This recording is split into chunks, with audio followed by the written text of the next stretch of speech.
은혜의 첫 단추와 은혜의 갈림길. 예수님을 믿는 대부분의 성도들은 은혜의 첫 단추는 잘 끼웁니다. 예수님을 믿고 거듭나 천국에 가는 것이 온전히 하나님의 은혜로 되는 것이며 우리의 어떠한 행위나 공로가 덧붙여지지 않는다고 고백합니다. 여기에는 정상적인 교단이라면 이견이 없습니다.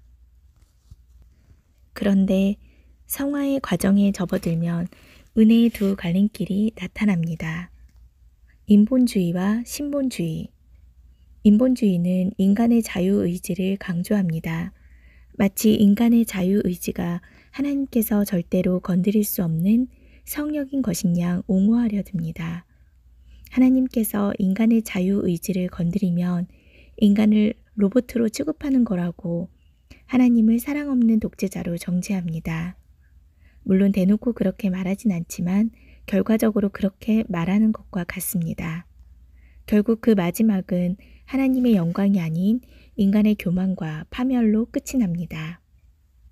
신본주의는 하나님의 절대 주권을 강조합니다.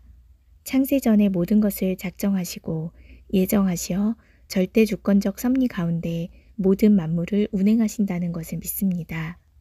이것은 지극히 성경적이며 그 마지막은 하나님의 영광을 한없이 드높이며 하나님의 은혜의 태양을 만천하에 비추는 해피엔딩의 결말로 끝이 납니다.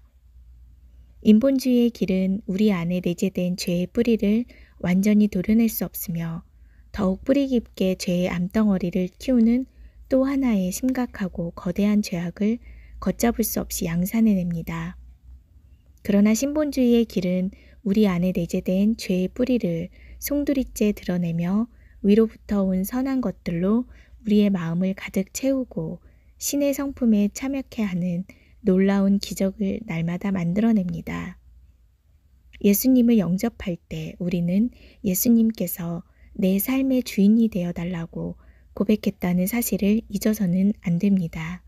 예수님께 내 삶의 모든 통치권을 맡겼다는 것을 항상 기억하며 사는 것이 바로 신본주의적 삶이요 하나님의 절대 주권을 인정하는 삶입니다. 인간의 자유의지는 아담의 범죄 이후 심각한 손상을 입어 선한 것을 자발적으로 택할 수 있는 기능이 완전히 상실되었습니다. 그러기에 자유롭게 죄를 선택할 수 있고 자기가 주인되어 하나님을 거역하는 자유 외엔 아무것도 남아있지 않음을 기억해야 할 것입니다. 심지어 하나님의 형상의 흔적이 희미하게 남아있어 때로는 불쌍한 사람을 동정하고 자선을 베풀기도 하지만 그것 또한 그리스도 밖에서 행하는 것이기에 하나님 보시기엔 더러운 옷과 같을 뿐입니다.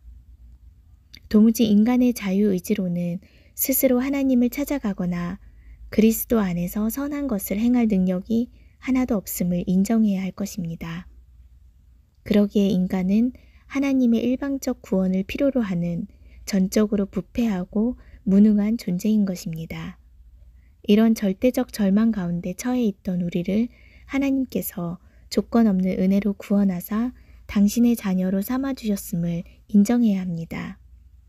그리고 성화의 전 과정을 성령께서 주도하시며 성령의 붙드심과 이끄심이 없이는 단 한 발자국도 천국에 다가설 수 없음을 철저히 인정해야 할 것입니다. 만약 우리 안에 내주하시는 성령께서 잠시 자리를 비우신다면 우리는 5초도 버티지 못하고 생각이 허망해지고 총명이 어두워져 다시 지옥으로 빠르게 달려갈 것입니다. 이처럼 우리가 받은 구원은 처음 시작도 은혜요, 성화의 전 과정도 은혜요, 마지막 부활의 날에 영화롭게 되는 것도 전적인 하나님의 은혜입니다. 은혜가 아닌 것이 단 한순간도 없습니다.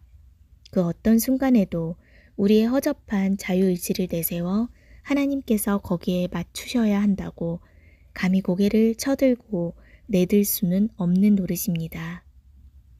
우리에겐 절대적인 감사와 즐거이 순종하는 일만이 전부이며 이해되지 않는 상황에서도 오직 하나님을 신뢰함으로 그분의 절대 주권을 겸손히 인정하는 믿음의 고백만이 있을 뿐입니다. 이것이 은혜의 갈림길에서 참된 성도들이 취해야 할 올바른 신앙 고백이어야 합니다.